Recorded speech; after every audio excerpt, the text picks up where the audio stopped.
like I'm doing stuff like that. I'm just creating these concepts. I'm drawing them. I'm turned, like, you know what I'm saying? I'm building, but I ain't know it yet because it's like it's different levels to confidence. Like God reveals himself as he feels we can like understand it. So it's like he determines like whenever that is. And sometimes that's hard because you need certain things to like be able to move forward. And he's not releasing it to you. And I'm like, God, like what's up, bro? Like I feel like I'm ready. And I guess he feel like I'm not ready. So to be able to be living these things now is a blessing. Like I wanted to like go to the NFL as a kid. Like, you know what I'm saying? We used to play football in Wynn Terrace. Like we used to play different streets. So like when I was on Vivian, we would play Highland, we would play, you know what I'm saying, Batman, we would play Dutch. Like I was the quarterback, you know what I'm saying, for my street. Like my big bro Mikey, you know what I'm saying? He was the original quarterback, you know what I'm saying? But like once he trusted me to like be the quarterback, I'm a little nigga, you know what I'm saying? Like 9 years old, like, you know what I'm saying? I'm 8, 9 years old. And you know what I'm saying? He went to receiver. So he let me be the quarterback. We ended up moving up to Dutch, you know what I mean? Now we still playing um the different streets, you know what I'm saying? I'm on Ron B on our team, you know what I'm saying? Bunky, Tone, JB, you know what I'm saying? Franklin, like uh who we had, who else? D Man used to play. Damn, who else? Tony from Silver Oaks, you know what I'm saying? His brother Chaz. Man, used to be hella people playing. Like we used to play the different streets. I was the quarterback for that team too. Like that was like ninth grade West High at that time. Like I played quarterback freshman year, you know what I'm saying? Shout out to Mike too. I ain't get my physical in. So I ain't pop into the end of the freshman season, but you know what I'm saying? Mike Daniels held it down. Uh and shit, I was the quarterback then, and I was the quarterback for, you know what I'm saying, in my hood, for my street too. So man, it's just crazy how we just develop, you know what I'm saying, when you like just surrender to the Lord. I don't know, I guess I'm like officially surrendered because I'm just like, I'm tired of everybody getting the glory, Lord. Like I'm ready for you to get the glory, like for what it is that I'm trying to do, or what it is that I'm trying to do with the Lord. Like whatever he sees that to be fit.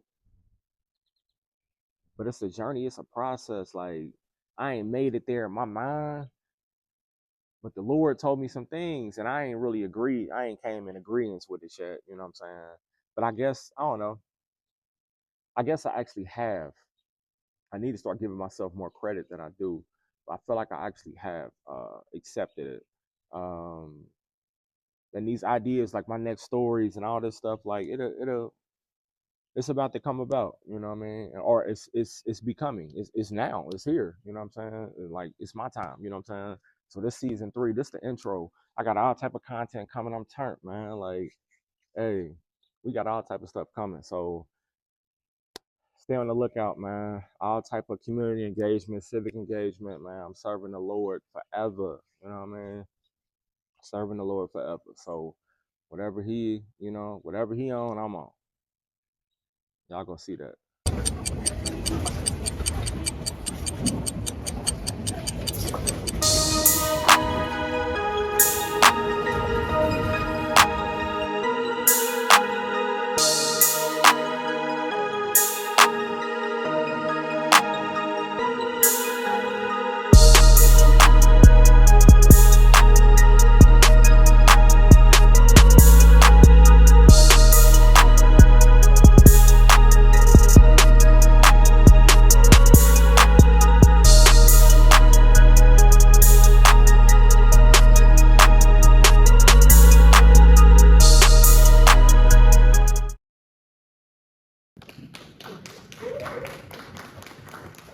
Christian, introduce yourself and tell us about your artist journey.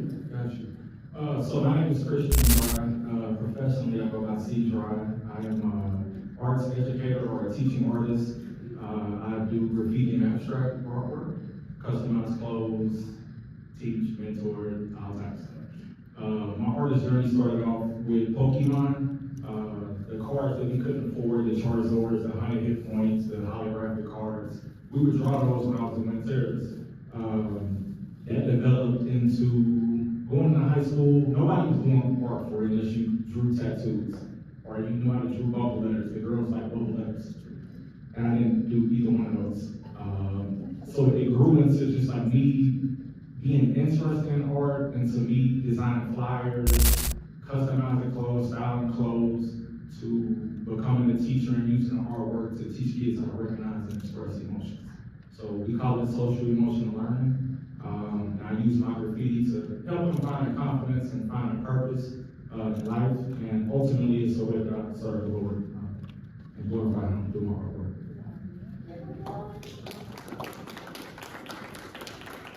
So I am going to do something different than we've done in our previous artist talk. And I'm going to ask us to all stand up and walk to the art. So I'm going to ask the artists to talk to us about their piece and what inspired the piece, what's the story that you want us to take away from the piece, how do you want us to engage the piece. So who wants to start us on our journey? Oh yeah, we all can start. Okay. Short word.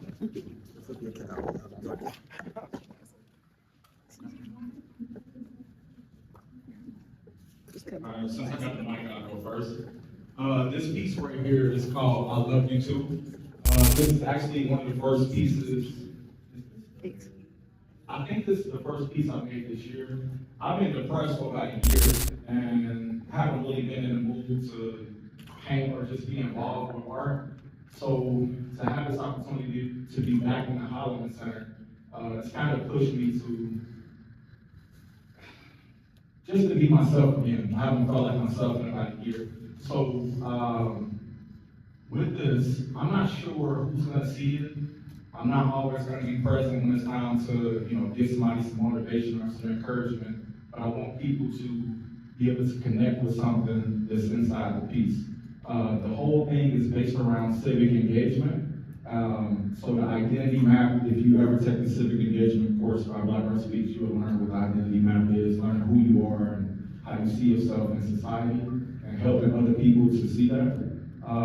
But I just wanted to be and encourage people in different ways. Shout out to the Urban League and the people who were involved in it. Obviously, Avondale, I want to put emphasis on Avondale. Being Black is a superpower. This is the superhero section of this show. And just showing kids that you can be yourself, and that's enough. Where it said, you are enough, don't change. But you are enough just being yourself. You don't have to impress people. You don't have to play sports. You don't have to rap or be in the streets.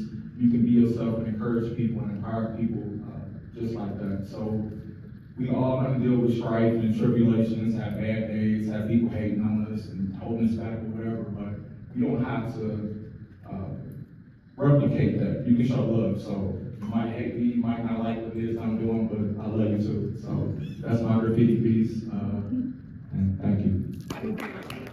Yeah. Yes. Yeah, what made you do it like that? Yes. It's interesting. So originally we were going to have them separate, so they were going to be framed separately.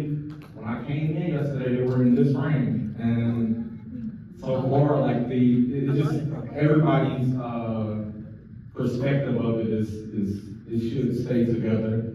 I painted it together, but for the reason of being separate. But we gonna keep it like this though. Any more questions, comments, or concerns? How long did it take you to do that? 3 days. 3 days. And I had to, push it. I had to push it. About 10 hours total. It's about 5 layers of paint on it. So over time, the paint will wear down, and you'll get to see the under layers. If you get to spend time like in front of it, you'll get to see the different mantras peeping through little pockets or cells of it. And How messy is it when you're doing it? Not messy at all. This is how I communicate with the Lord. This is how I understand my emotions and what's going on in my life. This is how I process my thought. So it's not messy at all. It's like a contained chaos. Yeah. Do this help you with your depression? Yes. So a lot of times when you're depressed, you don't know what's causing it. And you don't know how to express it if you don't know what's causing it. So me being able to like just do streams of consciousness, and I need to like print out the first layers of it so you can see the stream of consciousness build up to this, but it definitely helps just being able to see, like I can put like, let's say you felt like I know how to write that on the canvas to get exactly out where's that, what's causing it. Yes, ma'am, in New Jersey, yes. Yes. I was just gonna see if it took longer than the 21 seconds I've been recording. I forgot my original question because it took so long. No, in all actuality, I was gonna ask, do you have any methodology when you're creating your pieces? Like, what do you start with, or do you just kind of go with what you feel? Can you tell us about your process? So I always ask the Lord, like, what do you want to say? What colors do you want to use? Is there anybody specific that I'm supposed to impact? Or is there anybody specific that I'm supposed to be impacted by? A lot of times he gives me the freedom to just start. So I just start writing whatever's on my mind. If I'm listening to something, or if it's, I use it to lament as well. So if I'm mad at the Lord, I'll write that on there. Instead of praying aloud, I just write everything on there. So even if it's like, don't judge me, but it's whatever. Even if it's like, Lord, right now in this moment, I feel like I hate you. Like I'm mad at you right now. It's in my heart, so if that's a sin, then our sin is in my heart. I'll put that on there, and then we can discuss it. You know what I'm saying? So I'll bring it to him first. I use this to bring my concerns to him. Sir, that's not a sin. David, think about David. Yes, in the Psalms, yes. That's how he communicated to God. Yes, and Asaph too. That's one of my favorite characters in the Bible. Yes, ma'am. Yes. Oh, Yes. do you think that if somebody were to come to you and they're like, I got something in me, but I can't get it out, and they express it to you, do you think you can translate it? Yeah, only if you like, so, like I said, 2 Corinthians 3, either 17 or 19 is the Spirit of the Lord, wherever the Spirit of the Lord is freedom. So he gives me a lot of freedom, like I said, to be able to express what it is. Sometimes he like, I don't hear it as I need how I want it.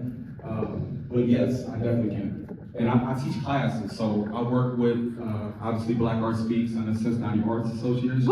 So I'll take this painting into the CPS schools. From this painting, I can teach a whole class. So I'll look at this, create the whole lesson, create the worksheets just based off this. And then, so if it's a time that I need to help somebody process their thoughts to get it out, yes, ma'am. Thank you, sir. Just so you know how you did it today. It was commissioned, and we just told him our thoughts about civic engagement, colors, because we were trying to coordinate this, and at the last minute, and it came out like perfect. I think I don't even feel like this. I didn't start liking it until today. When people were like, how much is the price? I'm like, I like this. I've been depressed. I've been depressed. But everything that all of the speakers have been saying today is stuff in here, inspired by that, and I didn't even talk to them. I just had a little bit of reference to go from, and yes, ma'am, in New Jersey. I would just like to point out, past tense, really quickly. You said, I've been depressed, like you're not currently depressed. So thank you for sharing your gift with us. Thank you for allowing God to use your gift to also help you. Thank you. I do want to take this time to just say thank you to Alandis and the rest of the Black Art Speaks advisory board, administration team, the lead artists, for just inspiring me and, giving me the opportunity to be able to impact our city, to do it together is a beast. So collab with the right people. Black Art Speaks is the right people, for sure.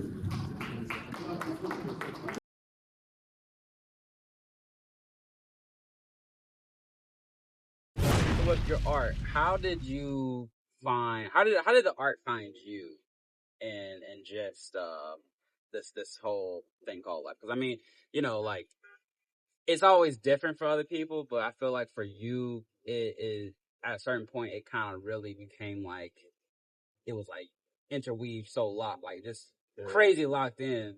And just like how did that find you, or how did you find it? Yeah.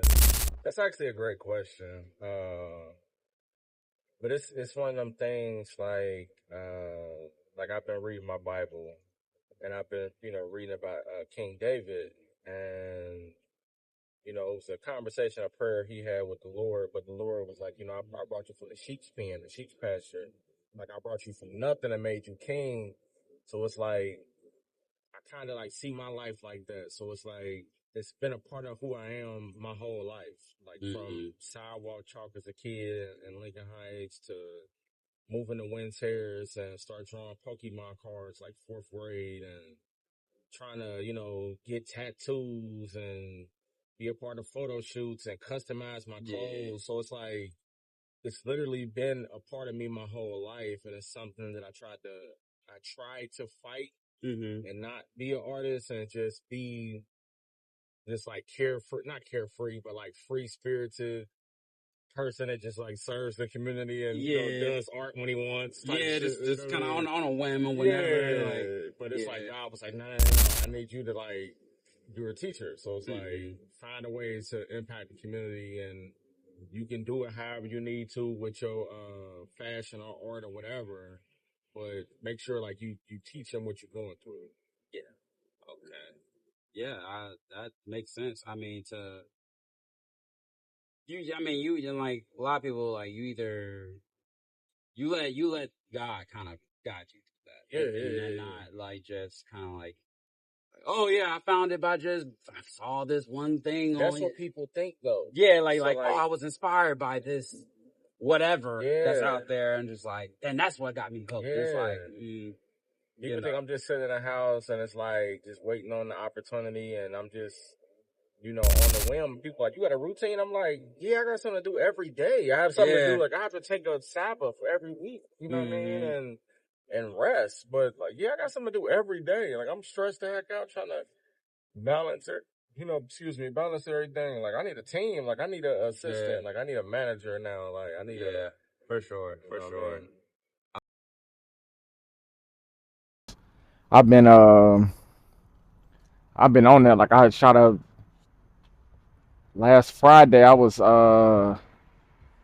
just randomly at Alt Park before I had to be at Xavier, and I turned the video on. I just felt God said, go get your tripod. So I just set up. I didn't know what I was going to talk about. I ain't had nothing to talk about. I just started talking. I'm like, hey, welcome back to another episode, y'all. This season 3. And I was like, damn, that's great. I'm just finding out too, y'all. Like, I'm like, shit. So it was a car like just sitting right there. Look, I'm like, nigga, I'm about to shoot this shit. Like 17 minutes. I just sat there and just talked like to the camera, just like this. My nigga Telly B. Comfortable. You know what I'm saying? Sometimes I have accountability meetings in coffee shops. This is my favorite creative partner, so we have ours outside, typically on location. You know what I'm saying? We be plotting ideas, walking around downtown or different, various locations, like just creating content, doing photo shoots and all that. You know what I mean? Kicking it. I had brought that up on this gonna be on season 3. I was just like, it's crazy even to like, we used to design our own football plays to having airy color tall tee, like trying to experiment with clothes, and nigga said vocal, you know what I'm saying? Hey, bro, we used to wear headbands. I just thought about that recently, like, bro, had a wristband, like, Still headband. bro, Like what? $4.50. Man. We had the NBA joints, like, bro, that was live. I had some Jordan joints, like, that was just live to see where we, like, what we doing now, see our work, bro, like, I just found the video when you recorded me and Cody in Washington Park. With the pink. Yeah. I literally got that on my memory card. And I just found my memory card. Where was it? Bruh, on the floor next to my fan. Like on the side of my where that little chair in my room. Of all the places for it to be. Because it's been hot, so I was like randomly just like laying on the floor.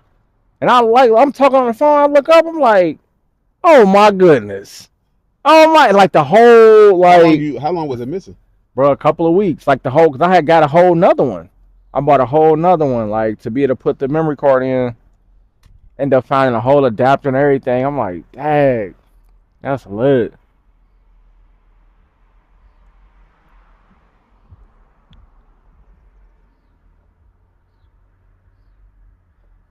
Been back out here trying to get in my zone. Season 3. Shout out to my boy Dave Scott. I got that Glow World on. You know what I'm saying? You see the new intro. You saw the Speaking in Tongues shirt on there. You didn't see the collard green shirt when I had held up the picture of the caricature. Nah, I got. I had the speaking shirt on. I didn't even peep. I wore that to Record Night in Wynn Hill. Yeah, they're doing way too much. I think I was mostly paying attention to the transitions. I had that speaking shirt. I wore that to the center. Like that was live. Went down there and got my caricature. I always wanted a caricature. Like somebody was down there doing them from Black Art Speaks. Yep. I ain't ever met her, so I went to check on her because I'm like, typically when somebody in Black Art Speaks have an event, I go to support if I'm not a part of it. But we've been having like record nights and stuff like at the same time, so I can't never go to hers, and I just like never met her. So I'm like, let me stop by, and it's at the center. Like, let me check on my peoples. And some turnout down there. Yeah, it was cool. It rained that day too. That particular day. Every time I go there, it rained, bro. Like, every time I go to the center, it rained. I can tell you the last time I've been down there. It was lit. They